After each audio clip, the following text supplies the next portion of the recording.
Sorry, Krap. Good evening, everyone. So, once again, I'm Brother Marlon from Bible Baptist Christian Church, Chunbury, Thailand. Thank you for being with us tonight. So, once again, welcome to our every Friday ministry to the uttermost, and every Tuesday also we have with preacher Brother Walter. I hope and I pray that tonight.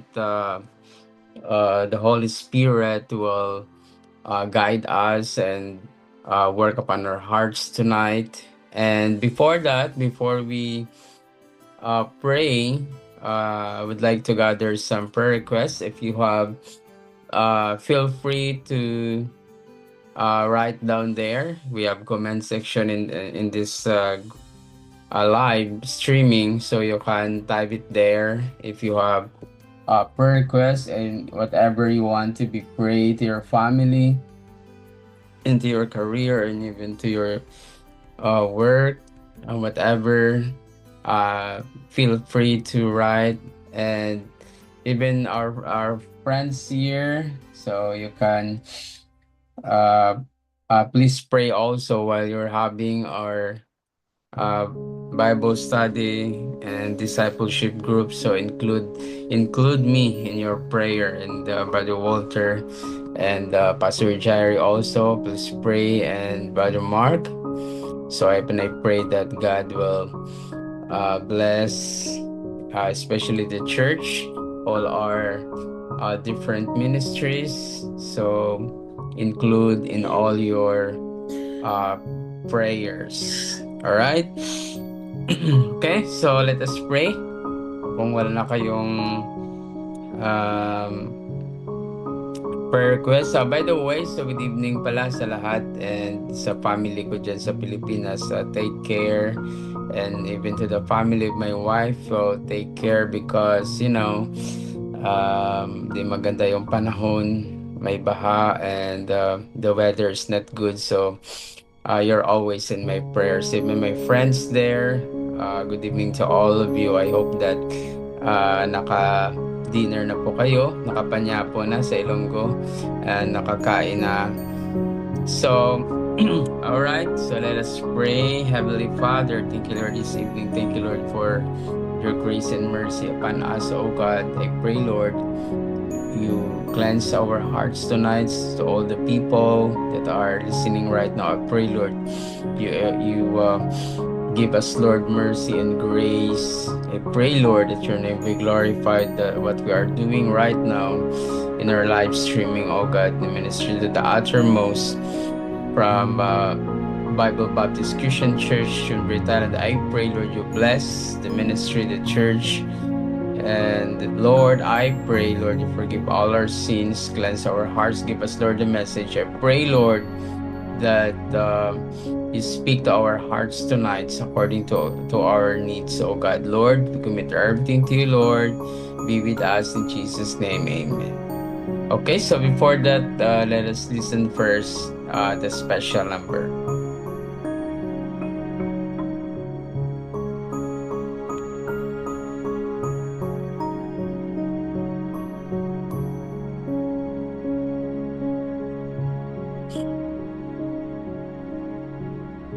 All right, so praise God. Thank you for that beautiful and wonderful special number, right? So to God be the glory. All right, so this evening, because next week it's already we're about usually the whole world are celebrating Christmas. So it's December na next week. So the people are busy receiving gifts and bonuses, and 13 months I really experienced that when I am in the Philippines, and I'm working also. But it's the will of God that I'm here in Thailand. So, but it's not impossible to keep in touch to all of you because of technology. So praise God that in spite of distances, uh, even the other nationalities, we can reaching out them through uh, internet. So praise God for the live streaming that God was enable me and allow me to speak to you tonight, to lead a Bible study, to share to you, to preach the Word of God. Okay, so let us tackle about Christmas. Okay, most of us, uh, it's really familiar to you because every December, this is the topic. If you go to the church and listen to sermon and preaching, so you read about a lot of preaching about Christmas. So let us talk about Christmas, the having a right Christmas. We should have this one, mga kapatid, that having a right Christmas. So the emphasis that I would like to uh, teach tonight, that we need to get it right when it comes to uh, celebrating Christmas. What is really a Christmas? So most people, lahat po tayo, gusto natin na maganda yung ating Christmas. Especially pag marinig mo na you hear that it is in the month of December, or bear months, we call that in the Philippines. So, and even our house, we put some Christmas tree, nilagyan po natin, and we put some decorations, nilagyan po natin ng mga lights, and whatever gift na walang laman or merong laman, so that is for decoration. And we want everybody to be happy, have greet each other. For every time na nagkasulubong kayo, you meet each other. So you wanted to greet and have a happy life, and some prayers and releasing blessings. So we want those plenty of decoration and giving and greetings, and we don't want war. We don't want war. We want peace and joy to each and everyone. So that is always what we like, mga kapatid. Gusto po natin na every December, every bare months, dapat masaya yung mga tao. So to tell you, mga kapatid, in reality, mga kapatid, that's why meron tayong Bible. That's why it is the best that we read the Bible. So let us read here. If you have your Bible, let us read in John chapter 1. Okay, for the sake of the time, let us read only verse 1 to 5. All right, John chapter 1. Okay, let us read about here, one of the context here, that Jesus Christ, or the Word of God, became flesh. And we all know that Jesus Christ, the beginning of Jesus Christ is not started here on earth. Some people, that is our thinking that Jesus exists when he was born here on earth. To tell you, mga kapatid, that Jesus Christ already exists, nag-i-exist na po siya before the foundation of the world. At hindi po yung pinanggalingan niya dito sa mundo, hindi po siya dito galing. He became flesh. Alright, basahin po natin dito sa John chapter 1. In the beginning was the Word, and the Word was with God, and the Word was God. The same was in the beginning with God, and all things were made by Him, and without Him was not anything made that was made. In him was life, and the life was the light of men. And the light shineth in darkness, and the darkness comprehended it not. Let us pray. Heavenly Father, gabayan po kami this evening as we ponder upon thy word. Use me, Lord, to be a blessing to your people tonight. In Jesus' name, amen. Alright, so very clear dito mga kapatid, sa binasa po natin, very clear in reality that Christmas is all about Jesus Christ. It's not about money, it's not about gift, right, or party. Amen. We spend a lot of money, and some people, they get hurt, they get sick because of too much intake of alcohol or whatever, and they fight each other. To tell you mga kapatid, I believe God wants us to get it right. Dapat we need to make sure that we really understand what really Christmas.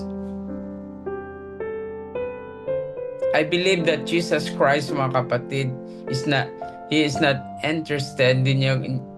interested of what the world are celebrating right now.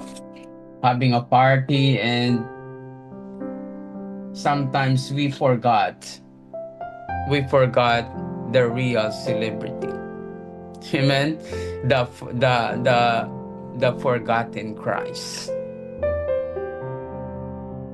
Sometimes Jesus Christ was hidden. It's because of money, it's because of parties, it's because of fireworks, and it's because of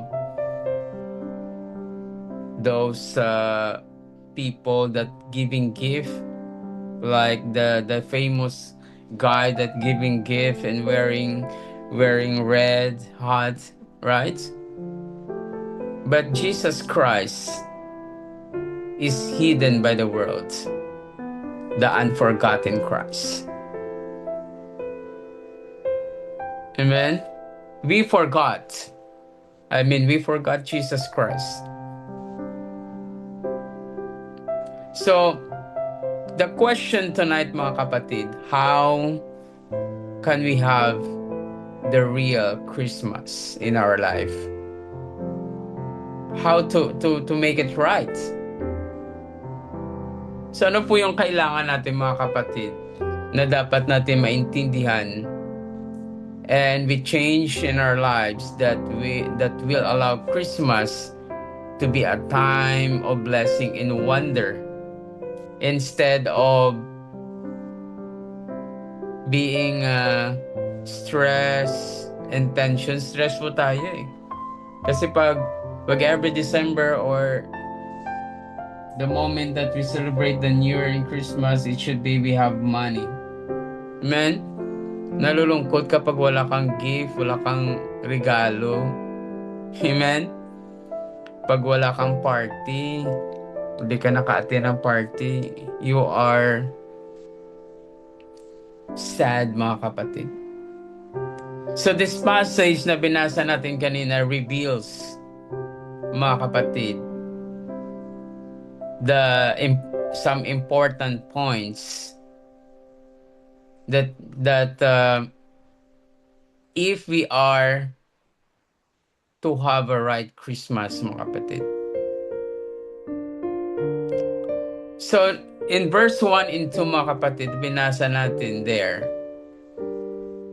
that, as I mentioned a while ago, that Jesus Christ, the beginning of Jesus Christ, is not here on earth. Amen? The Word of God, that is Jesus Christ, it became flesh. Amen? In the beginning was the Word, and the Word was with God, and the Word was God. The same was in the beginning with God. So we like clear, no? Because we believe that the triune God, Father, Son, and the Holy Spirit exists before the foundation of the world. Before anything else, they exist. Amen? So it speak there sa verse 1 and 2, mga kapatid, we need to consider, mga kapatid, the person of Christmas. Who is that? That is Jesus Christ.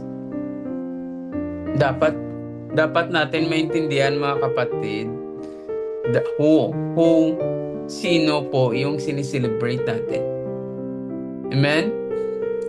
Why we celebrate Christmas? Sino po yung celebrity? Bakit? So we need to think that, mga kapatid, that is Jesus Christ. And dapat mo rin isipin, since si Jesus Christ yung celebrity, how we celebrate Christmas. Yun yung maganda dapat natin isipin.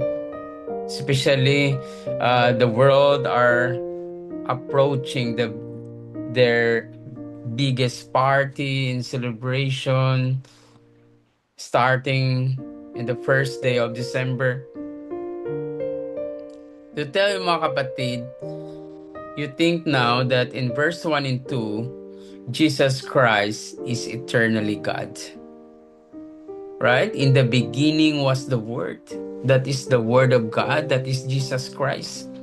Nung pasimula, di ba? This phrase does not imply that the Word has the beginning. Ibig sabihin, mga kapatid, ito yung sinasabi dito sa verse 1 na yung Word. Hindi ibig sabihin to na mayroon siyang pasimula. There's no beginning, mga kapatid. It means that Jesus Christ has always existed, mga kapatid. Titingnan mo dyan, in the beginning was, the Word was there, is in the, tawag dyan sa grammar, imperfect tense. Ibig sabihin, nag-signify siya that an action of the past that continues into the present. Ibig sabihin, He exists in the past already. And nag-continue siya even in the present times, yung existence niya. Hindi siya nag-celebrate tayo kasi nagsimula dito si Jesus Christ here on earth. And He was born here on earth. They did it, they planned it before the foundation of the world that Jesus Christ will come here on earth. That's why yung propesya nagkatotoo. In the beginning was the Word, and the Word was with God, and the Word was God. Amen? Very clear, no? Kung babasahin natin, in the beginning was the Word, and the Word was with God, and the Word was God. Amen? So mga kapatid, the Word is eternal. The word there, it is capital letter. The Word is eternal. He is always has been and always will be. Before there anything else, there was the Word. Maraming tao ngayon that hindi natin talaga binabasa yung Bible. They worship another Jesus. They believe another gospel. Yung iba, yung Jesus nila, yung bata, di ba? It is in the form of the graven image or in the picture. We don't know the real face of our Lord Jesus Christ. Hindi po natin alam. That's why God allow na walang picture, walang drawing, may art na kamukha ni drawing, wala talaga. Why? Because it is in the Word of God that di pwede tayo mag-worship. In the graven image or in the picture or even creation by God in heaven, in earth, or even under the earth. Yung ibig kong sabihin, yung mga nilalang na sa ilalim ng lupa or sa ilalim ng tubig. Yung sinasamba natin. Diba? So, mga kapatid,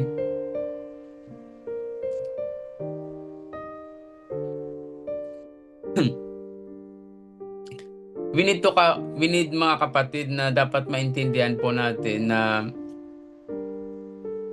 very important si Jesus Christ. He is essentially God. Yung statement dyan na sinabi, and the Word was God, very clear mga kapatid yung statement dyan, yung deity ni Jesus Christ sa Bible. Amen? Not only is the Word co-eternal and co-equal with God, that is the Word of God. That is Word. The Word is God. Ibig sabihin dyan. That is why Jesus could say, mga kapatid, na sinabi niya dyan sa John 14:8. Basahin natin sa John 14:8. Tingnan natin sa John 14 verse 8. Anong sinabi dyan? Philip said unto him, Lord, show us the Father, and it sufficeth us. Jesus said unto him, Have I been long time with you, and yet hast thou not known me, Philip? He hath seen me, hath seen the Father. And how sayest thou then, show us the Father? Amen? So very clear dyan, mga kapatid, na sinabi dyan ni Jesus Christ. I am my Father are one. I and the Father are one.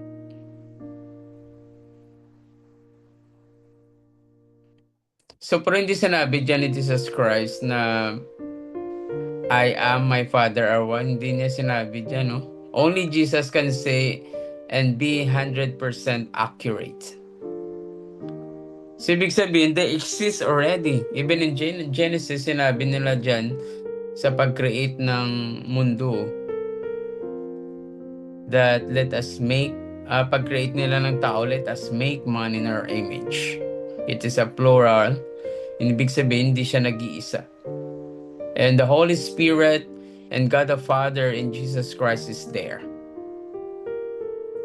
So sa John 3:16, He sent one who was eternally, equally, and essentially with God. So iniwanan niya yung pagka-equal niya sa Diyos. Iniwanan niya dun sa throne niya at nagpakatao siya in order na ma-save po yung kasalanan, ma-wash out yung kasalanan natin, and whosoever na sinabi dyan sa John 3:16 na sumamba sa anak ng Diyos, na that is Jesus Christ, whosoever will have eternal life, will have everlasting life. Wow. So in other words, mga kapatid, even when the angel said, unto you is born, sa sinabi din sa Luke 2:11, and unto you is born this day in the city of David a Savior, which is Christ the Lord. They were announcing the birth of God in human flesh. Amen? So the isa sa mga reason na nagse-celebrate tayo ng Christmas, mga kapatid, it is because of Jesus Christ deed here on earth, mga kapatid. Iniwanan niya yung pagka-Diyos niya at nagiging humble siya. Wow. He clothes a human form. Nagpakatao siya in order na tubusin po yung kasalanan natin. Because as human as we are, we have no capacity to save ourselves, mga kapatid, from the danger of hell. Wala po. That's why Jesus Christ, nagpakatao siya in order tubusin yung kasalanan natin. That is one of the reason. And Jesus Christ did that long time ago, mga kapatid, at the cross at Calvary. It's all finished, mga kapatid. That's why we celebrate the moment, mga kapatid, tonight you surrender your life to Jesus Christ. Even your weaknesses, your vices, mga bisyo mo dyan na hindi mo kaya mawala. Surrender to Jesus Christ and allow your life to be managed by Jesus Christ. And allow Jesus Christ to rule your life as your Lord and personal Savior in your life, mga kapatid. Pagsisiyan mo yung lahat mo na kasalanan and surrender it to our Lord Jesus Christ. And your name will be written in the book of life.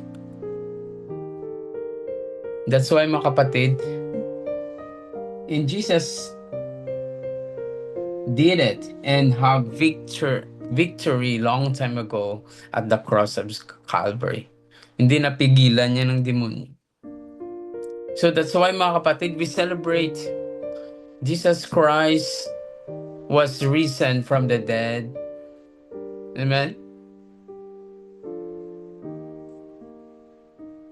That's why we celebrate. That's why we celebrate, because Jesus Christ forgive all our sins and give us hope that is eternal life. Yung sinabi niya dyan sa John 3:16.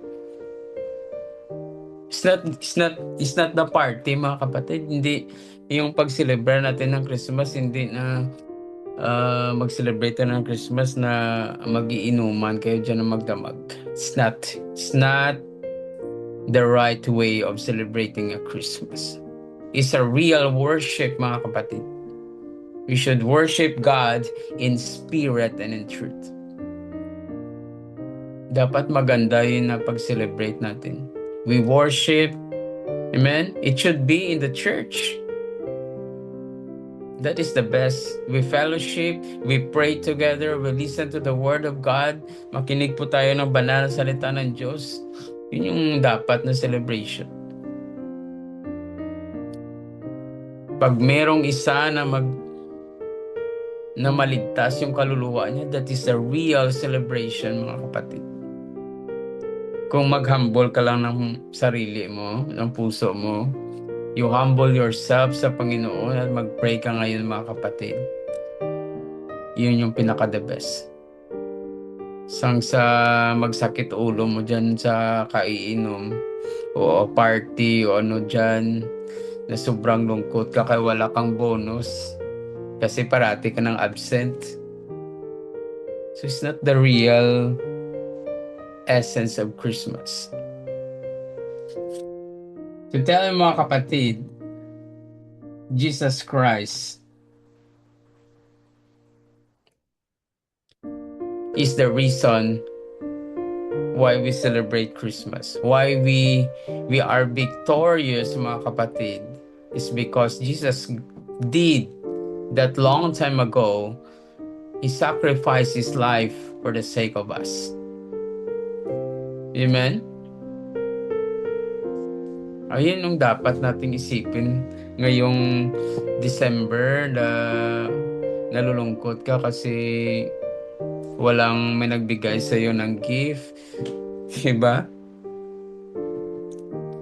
Kung wala kang bonus, mga kapatid, pag wala kang 13 months, lang, ibig sabihin yan, tamad ka.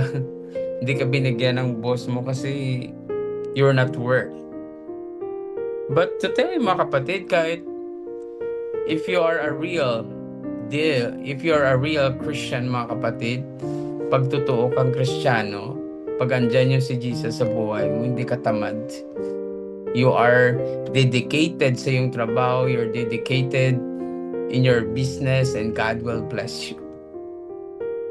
Hindi ka nang sa scam ng kapwa mong tao. You work hard, inilonggo pa, nagkakabuhi kang kapatas. We do business in a right way. We work in a right way. Truly, God will bless you. God promote you wherever you are. Amen? Hindi ibig sabihin na pag may Jesus ka sa buhay mo, hindi ka victorious. You are victorious, mga kapatid. Yun yung hindi na-discovered ng mga Kristiyano. Because they refuse to worship the real God. They refuse to serve the real God. Si Jesus lang naman, mga kapatid, yung sikreto. The real success of your Christianity or even your life while here on earth, na nandito ka, only Jesus. The reason why nga yung buhay natin, mga kapatid, bago tayo mag-close, the reason why na hanggang ngayon magulo pa rin yung buhay mo. At minsan naabutan pa ng timing na December, the people are surveying, dami kang problema. It is one of the reason, mga kapatid, kasi hindi tayo nag-obey sa will ng Diyos sa buhay natin. Hindi natin ginagawa yung gusto ng Diyos sa buhay natin na mangyari. Kasi inuna po natin yung flesh po natin. Amen? Wala kang time sa Diyos. Wala kang time sa gawain ng Diyos. Tapos grabe yung ambition mo na blessings, victorious. Hindi po yung mangyayari, mga kapatid. You can have that big blessings kung wala ang Diyos. Siya po kasi yung nakahold yan sa kanyang kamay ang lahat. Yung buhay mo, even the universe. That's why, mga kapatid, wag po natin gawing magikiro yung Diyos. Or nagpi-play ng dice or do magic. It is your own fault, mga kapatid. Alright, so isa sa mga key, mga kapatid, isik mo ang Panginoon mo. Isik mo yung Diyos. Seek ye first, Matthew 6:33. Seek ye first the kingdom of God. Siya lang naman ang unahin. And everything will follow. But take note, mga kapatid, isa sa mga promises ng Bible is spiritual things that is in heaven. Amen? Baka stress ka kasi hindi ka pa nag-milyonaryo, hindi ka pa nag-billionaryo, wala ka pang mga doon po sa heaven. Jesus Christ will prepare for us a place with a victorious life there, and we enjoy all the blessings kung anong meron ang Diyos natin sa langit. Amen? That's why I hope na maintindihan po natin. So we will tackle this about Christmas again next Friday. Okay, so I hope and I pray na meron po tayong nakuha at naintindihan sa ating Bible study tonight. Alright, so see you next Friday. Once again, I'm Brother Marlon from Bible Baptist Christian Church, Chunbury, Thailand. See you next Friday. Mag-ingat po kayo. So take care and God bless. To God be the glory. Sawadee krap. Thank you.